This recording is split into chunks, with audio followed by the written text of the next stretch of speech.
He stood in front of the server rack, squinting like it was some kind of cheap stage prop. "All this just to look pretty? My daughter's nightlight does more," he laughed, loud enough for the entire department to hear. They laughed too, nervously. Not because it was funny, but because power demands an audience. I didn't. I just closed my laptop, slow, deliberate. That single motion was my answer.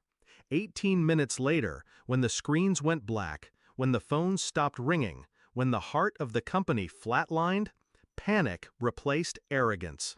And when the CEO sprinted to my empty desk, sweat dripping, breath shallow, he found the post-it I'd left behind. One sentence, that's all. He read it once, then again, and turned pale. Not because of the words, but because he realized exactly what they meant. And the new VP? He stopped smirking. His hand gripped the chair so tight his knuckles cracked. Because he knew.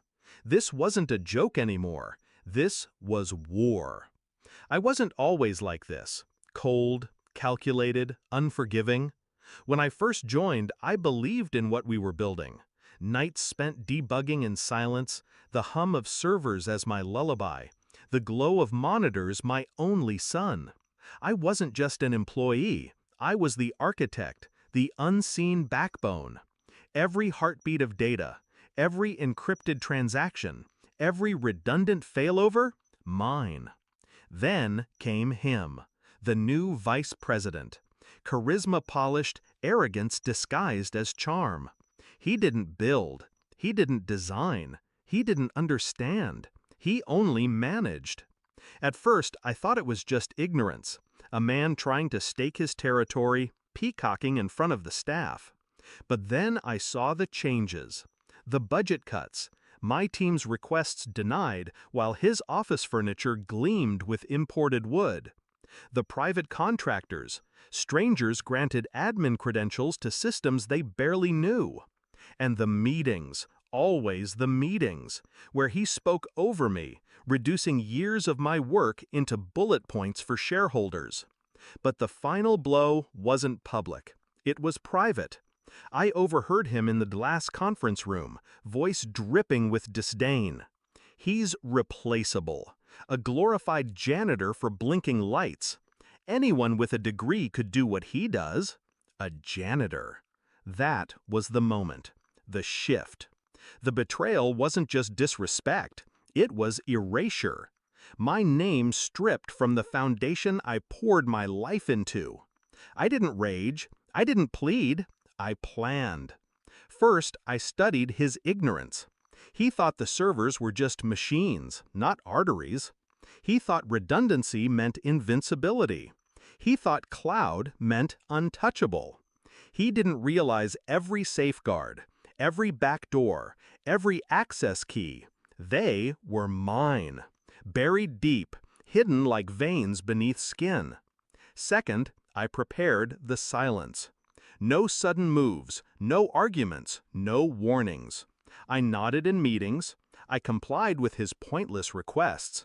I let him believe I was beaten. That's the mistake of men like him. They mistake composure for weakness. Third, I built the failsafe. A single sequence. Nothing destructive, never destructive. I wasn't there to burn the company down.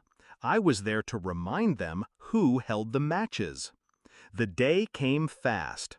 His joke was the trigger. All this just to look pretty? He thought he was mocking me, but in truth, he was signing the execution order. I pressed a single command, logged out, closed the laptop, walked away. 18 minutes later, silence swallowed the floor. Customer calls dropped mid-sentence. Transactions froze in limbo. Supply chains staggered like broken marionettes. Chaos is loud, but failure? Failure is quiet.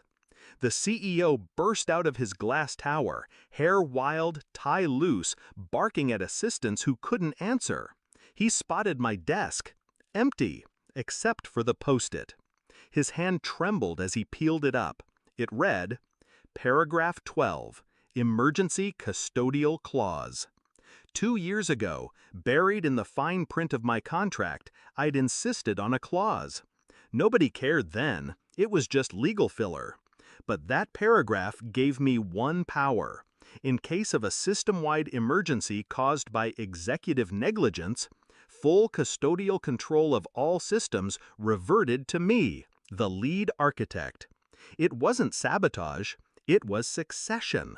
And now, with the servers down, with millions bleeding by the second, negligence was undeniable. The CEO turned to the VP, his face ash. "What did you do?" he whispered. Not to me, to him. Because suddenly, it wasn't my failure, it was his. And when the CEO realized the only path to restoration ran through me, his panic shifted into fear. Not of the outage, but of losing me. They called me back, of course, groveling, bargaining. The VP avoided my eyes. His earlier smirk shattered into silence. I didn't raise my voice. I didn't gloat. I simply walked back in, placed my laptop on the desk, and restored the system with a few keystrokes. The hum returned. Lights flickered back to life. Relief rippled through the floor like oxygen.